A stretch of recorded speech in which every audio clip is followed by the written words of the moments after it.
Welcome back, Gen Chem, to section 18.5 and 18.6. We're going to go ahead and get them both done in this lecture. And I wanted to try something a little bit different and go through the PowerPoint slides for this chapter. So they'll be, the book examples that we always go through are just going to be in the slides set up for us. And I just wanted to try something a little bit different. So last time we talked a lot about this equation, understanding the fact that this represents the free energy in the reaction that can kind of drive the reaction along.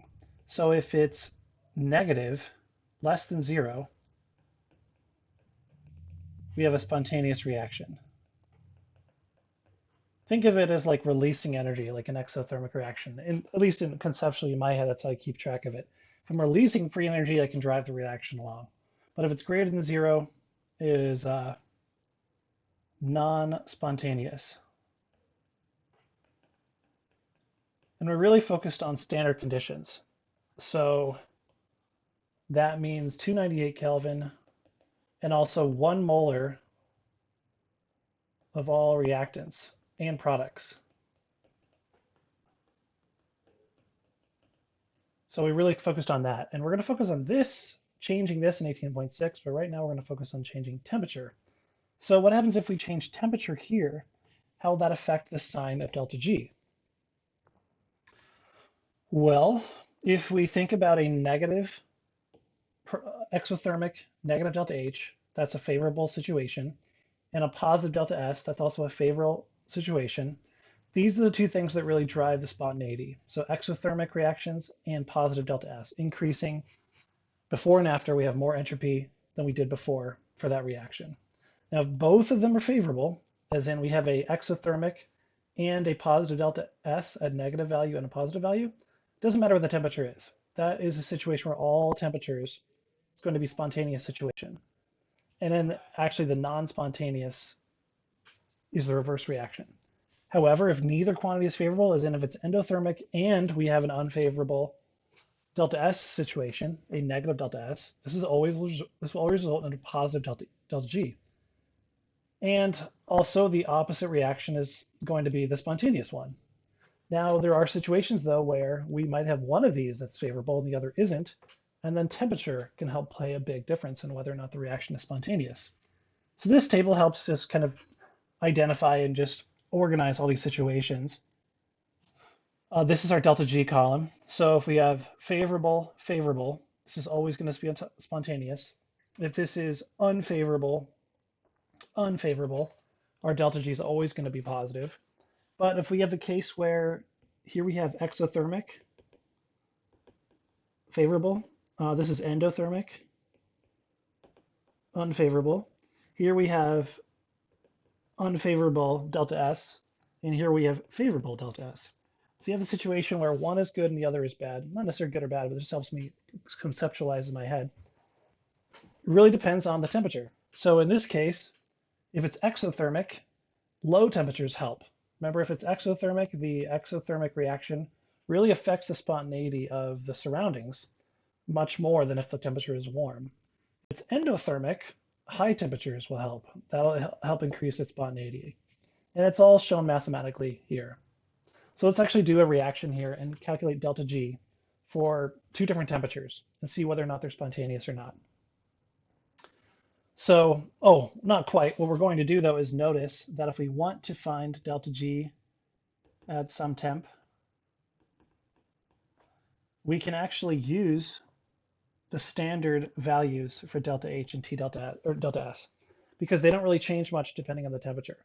This clearly does because of this value here, but these are fairly independent of temperature. So you're going to go ahead and use the standard values we can find in Appendix A2, those tables that would be given to you on an exam or something. And once we find those, we can find our delta G value. So we were looking at titanium chloride liquid going to gas. I've kind of annotated this a little bit already.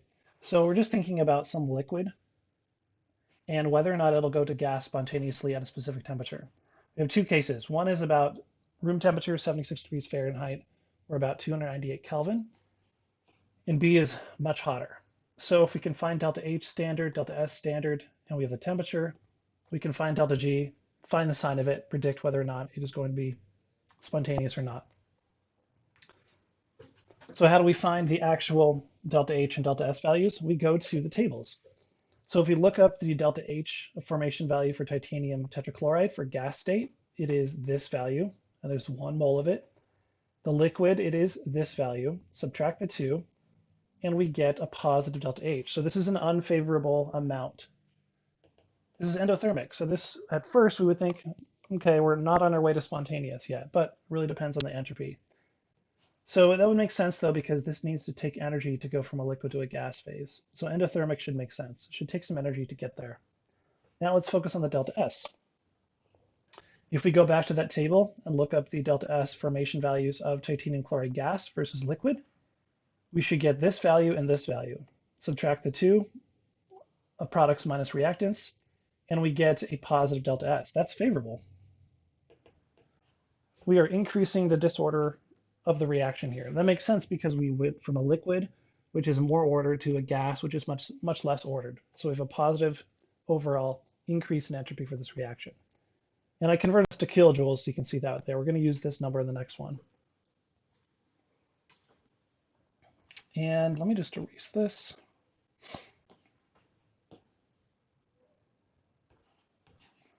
So now we want to calculate delta G. And notice this is, we're leaving the standard here because this actually is standard conditions, 298 Kelvin. So in this case, we simply are calculating the standard delta G at the normal one that we calculated last chapter or last section. So it's our delta H minus the delta S turned into kilojoules times the temperature. We get a positive value. So not spontaneous at room temp. What I had drawn over here was thinking about this liquid, and we would not expect it to evaporate.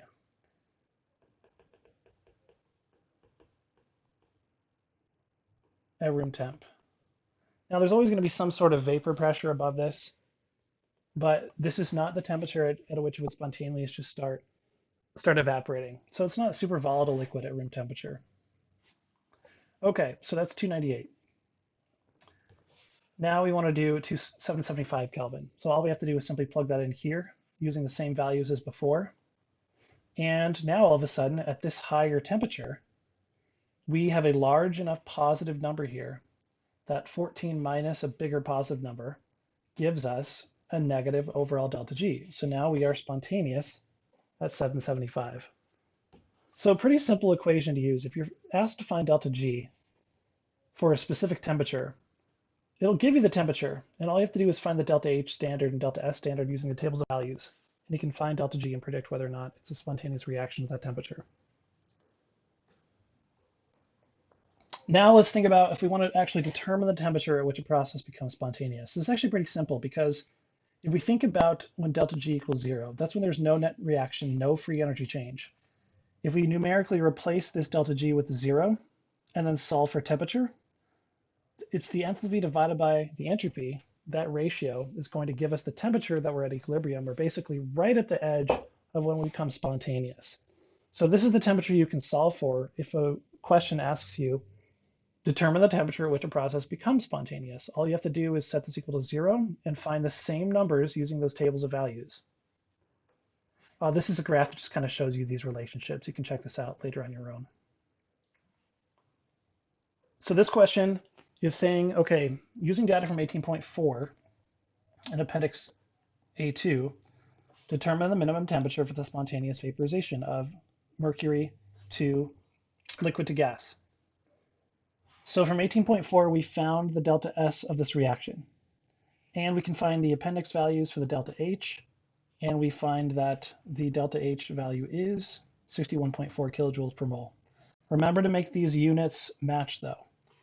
So delta H is up here, delta S is down here, turn to kilojoules.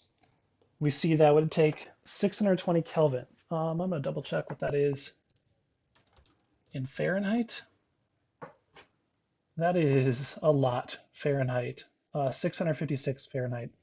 As in, it takes a lot of energy to get from liquid mercury to gaseous mercury. It's a very dense liquid at room temperature. So to get vapors, you have to heat it up quite a bit. And actually, to get that to Celsius, let's see. You just have to subtract. So it's 346 Celsius, so pretty hot. But that tells us the spontaneous temperature at which liquid mercury would go to gas.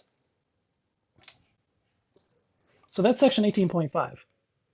Really, this is the important equation here. It's the same one we learned about in the last section, except that if there's no standard value here, if we want to change this from something that's not 298, we need these values that are at standard, this new temperature, and we can find our delta G.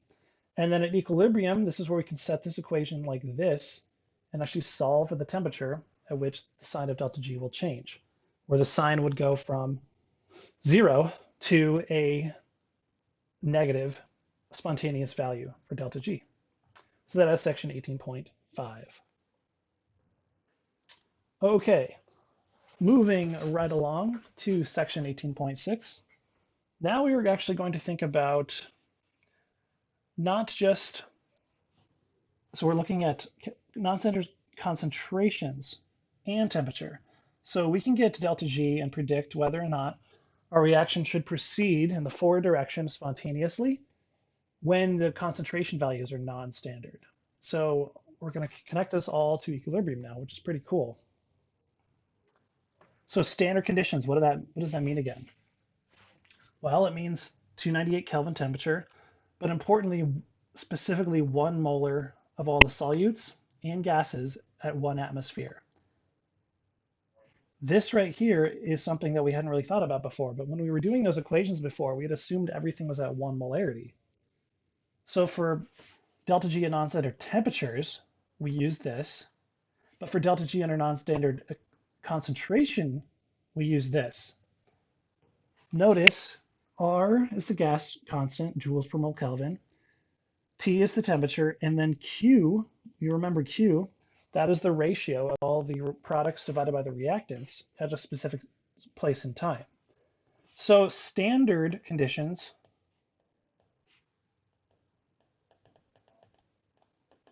Q is just equal to 1, because if you have A plus B going to 2C plus D or whatever, in standard conditions, everything is 1 molar. So that means Q is equivalent to, if C, this is 1, this is 1, this is 1, this is 1, it's just 1 squared times 1 divided by 1 times 1. It's just all 1. So at standard conditions, Q is equal to 1. But we are looking at conditions where that ratio is no longer 1. So it's greater than 1 or less than 1, for example. So that's what we're actually looking at in this chapter. And this is the equation we would need. You are going to get your delta G standard via tables to do this. So you get the delta G standard and you're kind of adjusting it with this reaction position at Q. And we might be using QC for aqueous reactions for concentration, or we might be using QP for atmospheres for gases. That doesn't change our situation. And the first one we're going to look at here is the Haber process. We've looked at this in class quite a few times. This is the really famous equation for what they call fixing nitrogen, as in fixing this into ammonia. You take nitrogen from the air, add hydrogen to get ammonia. This, as we learned, is a very slow reaction. So in terms of a reaction progress, we've got N2 plus H2 and H3 over here.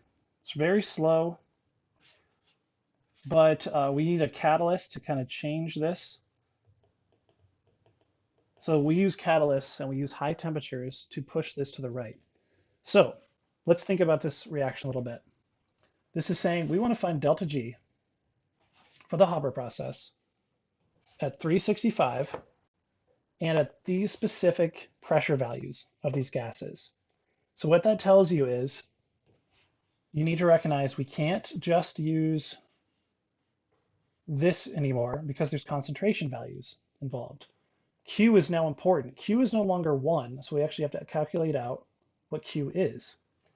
And we have the temperature, and all we have to do is figure out what delta G is. So delta G non-standard, delta G standard via tables,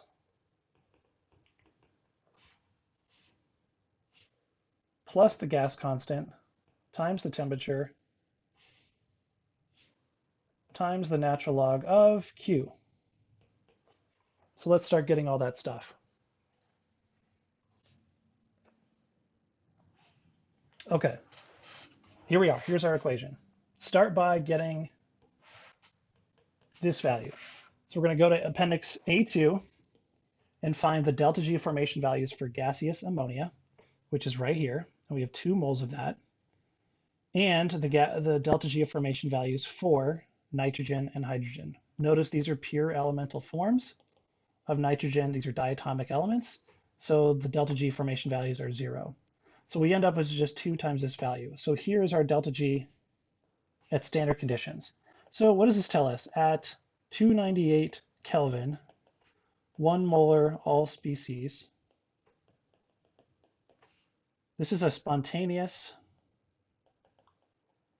reaction in forward direction.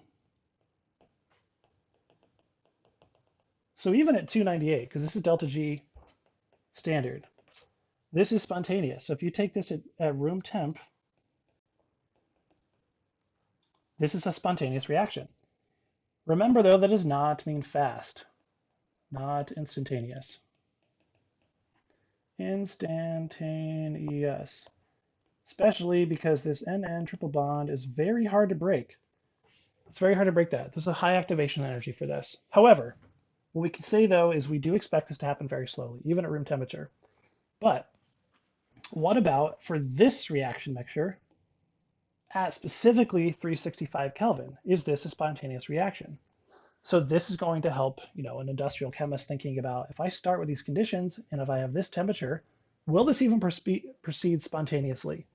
Is it even possible for this reaction to proceed in the forward direction spontaneously? That's what we're going to find out here. So now we need to find Q and plug in all these values and add it to this number. So Q, remember Q is just like finding the equilibrium constant. You have all of this raised to the power of this divided by all of this raised to the power of this times all of this raised to, well, just a 1. So NH3 pressure squared times nitrogen times hydrogen pressure cubed. And here are the values from the example. So here's our Q. Q value.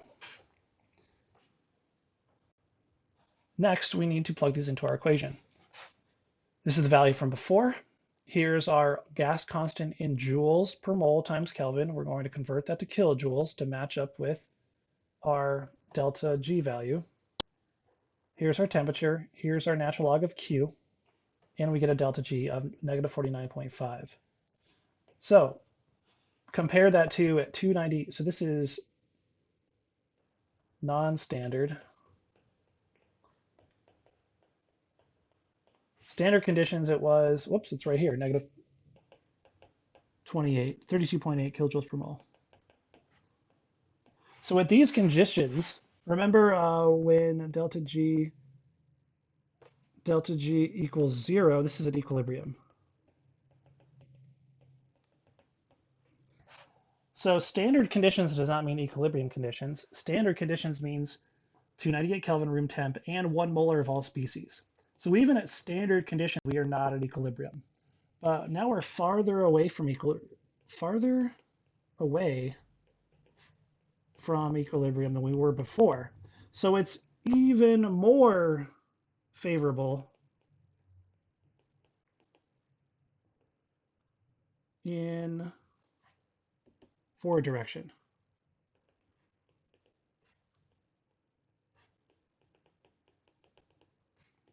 Than this. So at our temperature conditions and our new concentration conditions, if delta G is equilibrium at 0, these mean we have to get, they're actually favorable and spontaneously pushing to the right, spontaneous in the right direction. They're spontaneous this way if delta G is negative. And this one even more so than this one, because this one's even farther away from equilibrium. So it's even more spontaneously going to push to the right. So we made it basically more spontaneous, more favorable in the right direction, in the forward direction with these non-standard conditions.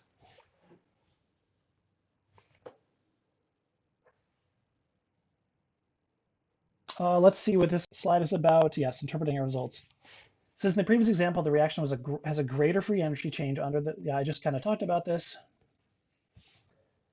Non-standard was greater than the standard conditions. And what does that mean? Well, it means all this. I just basically talked about this slide said.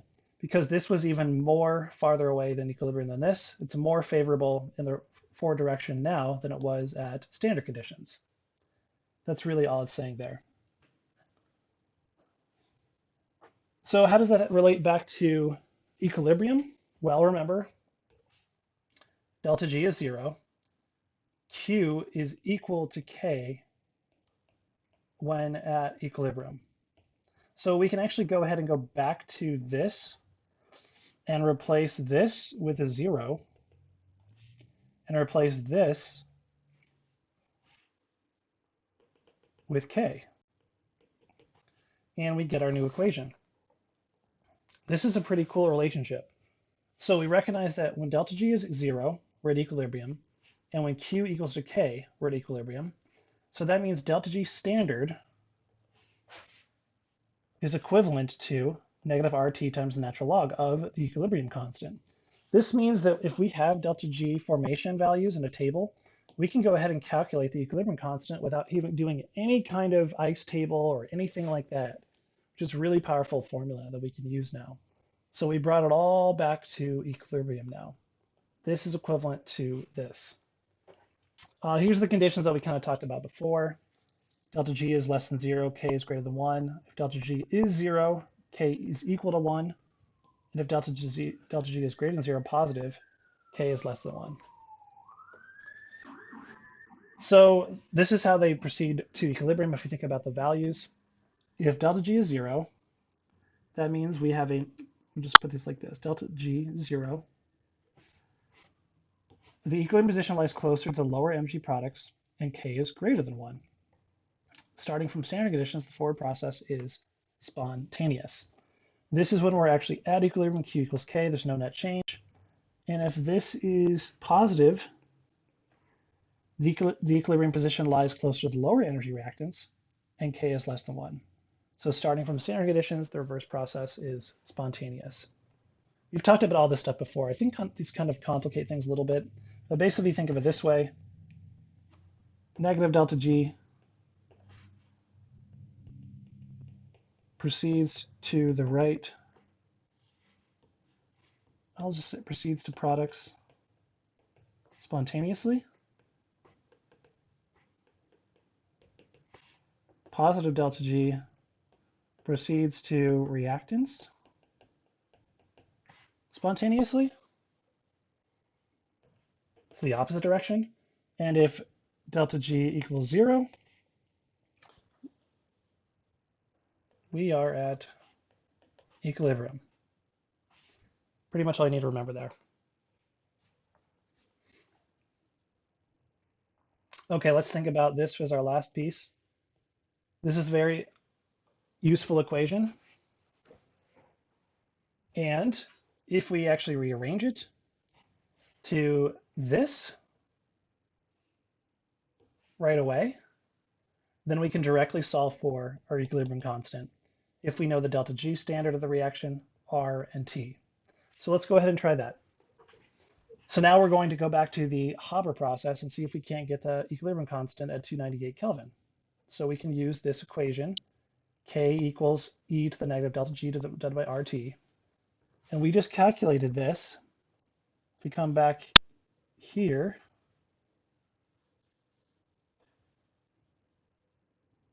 delta G standard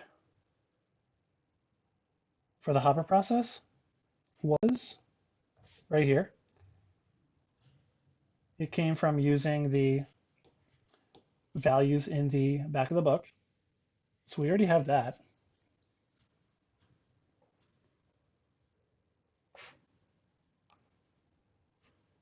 So there's our delta G, whoops,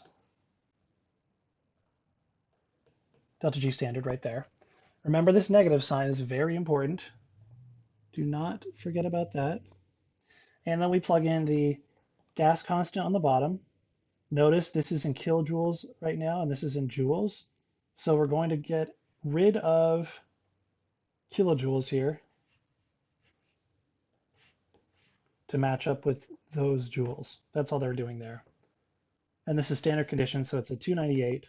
So this is the exponent. We're doing this math right here, negative delta G divided by gas constant times temperature. So there's our exponent. So now we just do e to that number, and there's our k. It's a very large k, right? So the ratio of products to reactants is very high. So let's see, we've got N2 plus H2.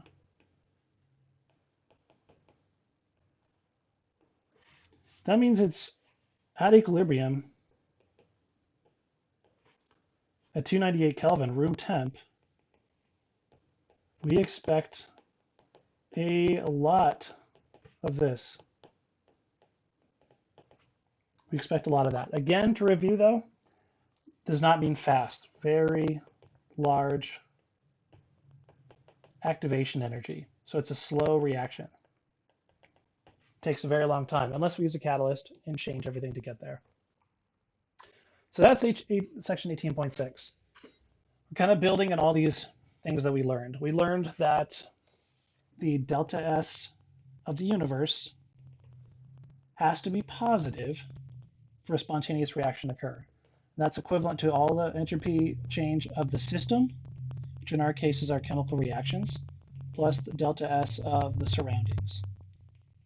And then we turned this into negative delta H divided by temperature. And then we turned all that into a concept called delta G. Delta G is equivalent to delta H minus the temperature times delta S. And we can do these at standard conditions. We can do this at a non-standard temperature, no longer a standard delta G, but we can still use the standard delta H's and standard delta S's. And then finally, we can actually use this to find delta G at any concentration we want and any temperature we want using the standard delta G values. And then finally, at equilibrium, delta G just becomes 0. It's not releasing, or there's no free energy change involved. And we can turn the Q into K and get rid of that other delta G. So there's our last equation that we learned there. Finally, if we're looking at delta G itself, just itself, if delta G is negative, so we have a negative delta G, we have a spontaneous forward reaction. But if delta G is greater, positive delta G, we actually have a spontaneous reverse reaction. So it's not just that it's not spontaneous in the forward direction, it's spontaneous in the reverse direction. And then finally, we can rearrange this to solve directly for the equilibrium constant. And that is the last section of 18.6. I'm going to go ahead and post all the rest of the practice problems. Keep working on your sapling, and let me know if you guys have any questions.